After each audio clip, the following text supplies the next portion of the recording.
الحمدللہ رب العالمین والصلاة والسلام علی سید الانبیاء والمرسلین وعلی آلہ واصحابہ اجمعین اما بعد فاعوذ باللہ من الشیطان الرجیم بسم اللہ الرحمن الرحیم وانتم الاعلون ان کنتم مؤمنین ومعزز تھے زمانے میں مسلمان ہو کر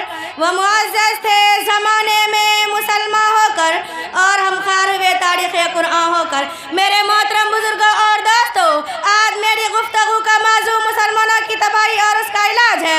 آئیے اس موضوع کے تحت ہم اپنے شاندار ماضی پر ایک نظر ڈال کر مستقبل کی تعمیر و ترقی کا سامان تلاش کریں۔ قرآن کریم میں رب ذوالجلال کا ارشاد ہے وَأَنْتُمُ الْأَعْلَوْنَ إِن كُنتُم مُّؤْمِنِينَ، تم ہی سر بلند رہوگے اگر تم مومن ہو۔ یہ ارشاد باری ہماری پوری تاریخ کا اختصار ہے اور اسی میں ہمارا ترقی کا راز مضمر ہے۔ تاریخ کے سینکڑوں واقعات یہ بتانے کے لیے کافی ہے کہ جب بھی ہمارا رشتہ اللہ اور اس کے دین سے مضبوط رہا، سربلندی و کامیابی نے ہمارے قدم چومے، اور جب کبھی اس رشتے میں کسی قسم کی کمزوری آئی، ہم عزت اور عفت کے آسمان سے ذلت و پستی کے غار میں جا گرے۔ تاریخ ہمارے سامنے جنگ بدر کی مثال پیش کرتی ہے۔ جنگ بدر میں جو کامیابی ہوئی وہ صرف اسی رشتے کی مضبوطی کی بنیاد پر ہوئی، ورنہ اگر کامیابی ہوتی تو کفار مکہ کو ہوتی، کیونکہ کفار مکہ تقریباً 1000 تھے اور بڑے جوش و خروش کے ساتھ تھے۔ ان کے پاس 700 اونٹ اور 200 گھوڑے، نیز سب کے پاس تلواریں اور دیگر جنگی ہتھیار موجود تھے۔ اور ادھر ابو جہل، عتبہ، شیبہ، ولید، حنظلہ، عبید، آس، امیہ بن خلف، نضر بن حارث، عبد المطلب جیسے شجاعت کے پیکر آزمودہ کار تھے۔ اور ادھر بیچارے مسلمان بے سر و سامان، کل تعداد 313 سواری کے لیے کل 2 گھوڑے اور 70 اونٹ ہے۔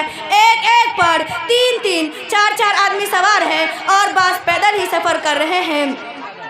اور کسی کے پاس نیزہ اور کمان ہے تو تلوار نہیں، اور کسی کے پاس تلوار ہے تو نیزہ اور کمان نہیں۔ میرے محترم بزرگوں اور دوستوں، جب مقام بدر پر پہنچتے ہیں تو ہم دیکھتے ہیں کہ کفار مکہ بلند مقام پر خیمہ زن ہو چکے ہیں، جہاں پانی کی بھی فراوانی ہے۔ بیچارے مسلمان کا پستہ اور ریتیلی زمین پر خیمہ زن ہونا پڑا، ایسی جگہ پر کہ اگر کسی کو پیاس لگے تو ایک گھونٹ پانی پینے کو نہ ملے۔ الغرض، جنگ کے اندر جتنے اسباب اور جتنی چیزوں کی ضرورت پڑتی ہے وہ سب کفار مکہ کو حاصل تھی، مگر جب لڑائی شروع ہوتی ہے تو کفار مکہ گاجر مولی کی طرح کاٹے جاتے ہیں۔ کفار مکہ کا سب سے بڑا سردار ابو جہل 2 بچے معاذ اور معوذ کے ذریعے مارا جاتا ہے، اور عبداللہ بن مسعود رضی اللہ عنہ ان کے سر کو جسم سے جدا کرتے ہیں۔ مسلمانوں، آپ جانتے ہیں یہ عبداللہ بن مسعود رضی اللہ کون ہے؟ یہ وہی ہے جن کو مکہ کی صحن میں اسی ابو جہل نے مارتے مارتے بے ہوش کر دیا تھا۔